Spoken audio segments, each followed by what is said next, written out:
الرحمن الرحیم یا ایہا الذین آمنوا لا تبطلوا صدقاتکم بالمن والأذى كالذی ينفق مالہ رئاء الناس ولا یؤمن باللہ والیوم الآخر صدق اللہ مولانا العظیم۔ زیر درس آیہ کریمہ سورہ بقرہ کی آیت نمبر 264 ہے۔ اتفاق سے جو دروس آ رہے ہیں وہ موقع کے عین مطابق ہیں۔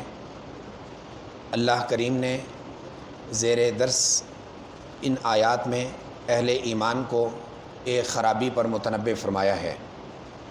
خصوصی خطاب فرما کر فرمایا کہ اپنے صدقات کو ضائع مت کیجیے۔ صدقہ کیسے ضائع ہوتا ہے؟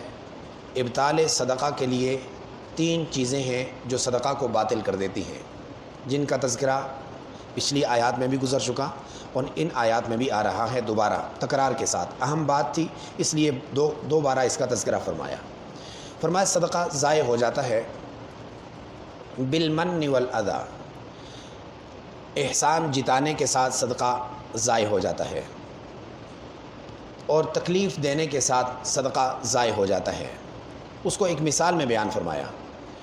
اور تیسرا آگے آ رہا ہے ریاکاری سے بھی صدقہ ضائع ہو جاتا ہے۔ گویا 3 وجہ ہو گئیں۔ ایک یہ کہ کسی کو احسان جتا دیا، کسی کو صدقہ کر کے کسی کو عطیہ دے کر اس کو پیچھے ایسے کلمات کہہ دیے کہ جس سے اس کو تکلیف پہنچی، یا تیسرا ریاکاری کر لی۔ ان تینوں چیزوں سے صدقہ تو باطل ہوا۔ فرمایا کہ کالذی ينفق مالہ رئاء الناس، یہ اس آدمی کی طرح ہے کہ جو آدمی ریاکاری کے لیے، لوگوں کو دکھانے کے لیے مال خرچ کرنے والا ہو اور وہ آخرت پر اور اللہ پر ایمان لانے والا نہ ہو۔ اس کی مثال ایسے ہے، کیسے؟ فَمَثَلُهُ كَمَثَلِ صَفْوَانٍ عَلَيْهِ تُرَابٌ۔ بہت عجیب اور بہت موٹی سی مثال دی۔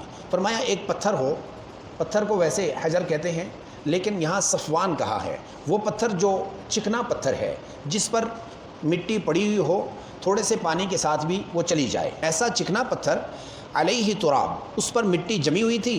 فاصابہ وابل فترکہ صلدا، جو ہی تیز موسلادھار بارش ہوئی تو وہ ساری کی ساری مٹی بہہ کر کے چلی گئی۔ صلدا، وہ پتھر ایسا رہ گیا کہ جیسے بالکل صاف تھا، اس کے اوپر کچھ تھا ہی نہیں۔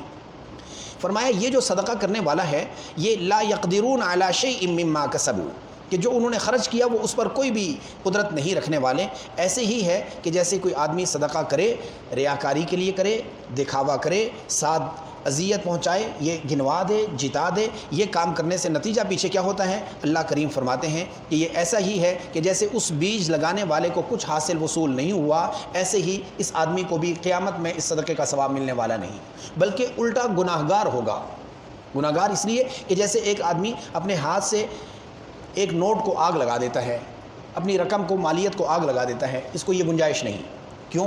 اس لیے کہ اس کو یہ مال دیا گیا ہے اپنے اوپر یا مسلمانوں پر خرچ کرنے کے لیے، تاکہ اس کو دنیاوی یا اخروی فائدہ حاصل ہو۔ یہ ایسا ظالم ہے کہ یہ دنیاوی اعتبار سے بھی اس کو ضائع کر رہا ہے، اخروی اعتبار سے بھی، اس لیے یہ مجرم ہے، گناہ گار ہے۔ بعین ہی جو آدمی صدقہ کرتا ہے اور ریاکاری کے لیے کرتا ہے، یہ ایسا ہی ہے کہ جیسے دوسرے کو تو فائدہ ہو گیا اس کی رقم سے، اس کے مال سے دوسرے کو فائدہ ہو گیا، لیکن اپنے اعتبار سے یہ کنگلا ہی رہا، گویا کہ اس نے اپنے مال کو ضائع کر دیا۔ کیوں؟ اس لیے کہ اس کو تو یہ خرچ کرنا تھا فائدے کے لیے، فائدہ تو حاصل نہیں کیا، اس لیے اس کو یہ نقصان پہنچا۔ اس نقصان سے بچانے کے لیے اللہ کریم فرما رہے ہیں کہ ایسا نہیں کرنا چاہیے۔ واللہ لا یہدی القوم الکافرین، انکار کرنے والے، کفر کرنے والے لوگوں کو، قوموں کو اللہ تعالیٰ ہدایت نہیں دیتے۔ میرے بھائی، جو موضوع سے متعلق بات تھی وہ یہی ہے، ہر ایک آدمی دے رہا ہے، اللہ کے نام پر دے رہا ہے، متاثرین سیلاب کے لیے دے رہا ہے، لیکن یہاں سے تو لوگ پہلے ریاکاری سے بچتے ہیں، کوشش کرتے ہیں، موویاں، سیلفیاں نہیں بنتی، لیکن جب اگلے مرحلے میں جب داخل ہوتے ہیں تو وہاں پر کوتاہی ہو جاتی ہے، اور وہ کوتاہی یہ ہے کہ ایک ایک پانی کی بوتل پہنچاتے ہوئے 7 تصویر بن رہی ہے۔ یہ جو تصویر بن رہی ہے یہ اس آدمی کو اذیت پہنچانے والی بات ہے۔ صدقہ کیا، 7 اذیت پہنچا دی۔ ایک ایک خیمہ لگا کر کے 20 آدمی ساتھ کھڑے ہو کر سیلفیاں بنا رہے ہیں کہ ہم نے پہنچایا ہے۔ میاں یہ قرآن کریم ہے، تا قیامت ہے۔ یوں لگتا ہے کہ اللہ تعالیٰ آج ہی ہمیں یہ کہہ رہے ہیں یہ نہ کرو، یہ کرو گے تو دنیا کی تو مشقت ہو ہی گئی، آخرت میں اس کا کچھ حاصل وصول ہونے والا نہیں۔ دعا فرمائیں کہ اللہ تبارک و تعالی ہر قسم کی ریاکاری سے، اس طرح کی من اور اذا، تکلیف دینے اور احسان جتانے سے امت مسلمہ کی حفاظت فرمائے۔ سیلاب متاثرین کو اللہ تبارک و تعالی پہلی سی بحالی نصیب فرما دے۔ قل يا عبادي الذين أسرفوا على أنفسهم لا تقنطوا من رحمة الله